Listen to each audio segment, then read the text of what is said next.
following passage is from an article entitled Abigail Adams, Witness to a Revolution by Natalie Bober, published in the Horn Book magazine in January-February 1996. In this excerpt, Bober discusses the letters Abigail Adams wrote to her husband John Adams during the American Revolutionary period. Early in her marriage, as Abigail Smith Adams began to experience the long separations from her husband John that would ultimately shadow and shape their marriage, letter writing became a way of life for her. Her bursting heart often found vent at her pen. Indeed, Abigail lives in history because of the letters she wrote to her family and friends, and we are richer for them. More than 2,000 letters survive today as a written legacy to us because her husband ignored her plea to burn them. John's reply to her was, "The conclusion of your letter makes my heart throb more than a cannonade would. You bid me burn your letters, but I must forget you first." In fact, recognizing the potential importance of their letters, John ultimately asked Abigail to put them up safe and preserve them. They may exhibit to our posterity a kind of picture of the manners, opinions, and principles of these times of perplexity, danger, and distress. They do just that, and more. For me, personally, these past 5 years that I have spent reading and rereading them have been an inspiration. They have taken me on a journey back in time and allowed me the privilege every biographer yearns for, a glimpse into the heart and mind, and even the soul, of Abigail Adams. They were extraordinary letters that recorded an extraordinary life, one that not only gave impetus to a husband and a son to become presidents of the United States, but opened wide a window on a crucial period in history. Her letters allow us to witness, through her eyes, the birth of our nation, and to come to know the people who played a vital role in it.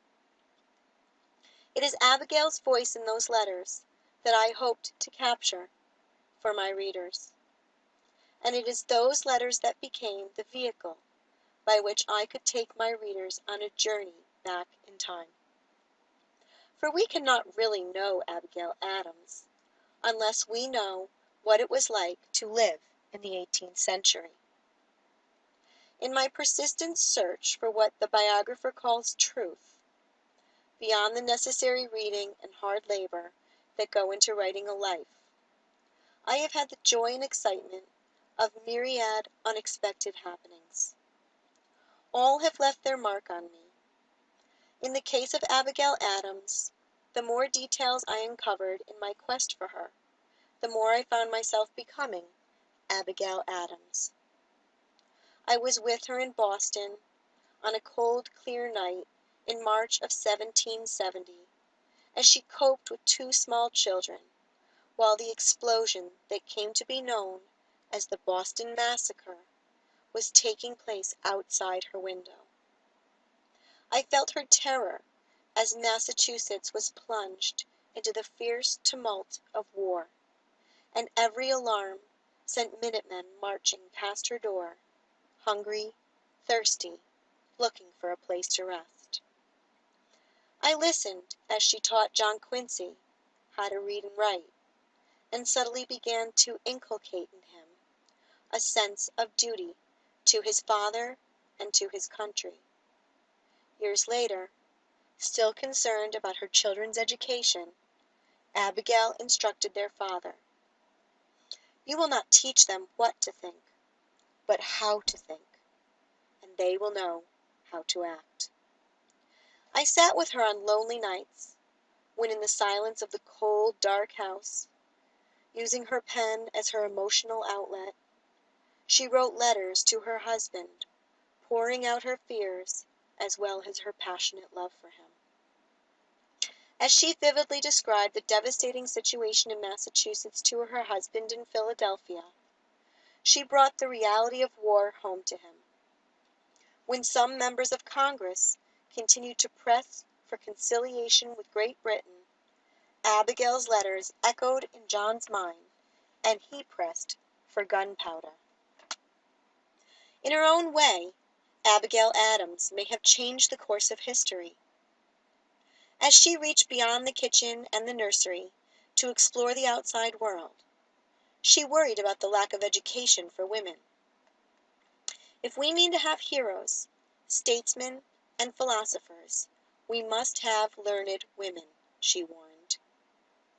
Reflecting on the importance of her position as a woman and on her growing independence, she wrote the letter to John that has echoed down through the centuries and marks, in a sense, the beginning of change in the status of women. In the new code of laws which I suppose it will be necessary for you to make, I desire you would remember the ladies, and be more generous and favorable to them than your ancestors. Do not put such unlimited power into the hands of the husbands. Remember, all men would be tyrants if they could. She recognized the possibilities as well as the limits of her position as a woman in a man's world.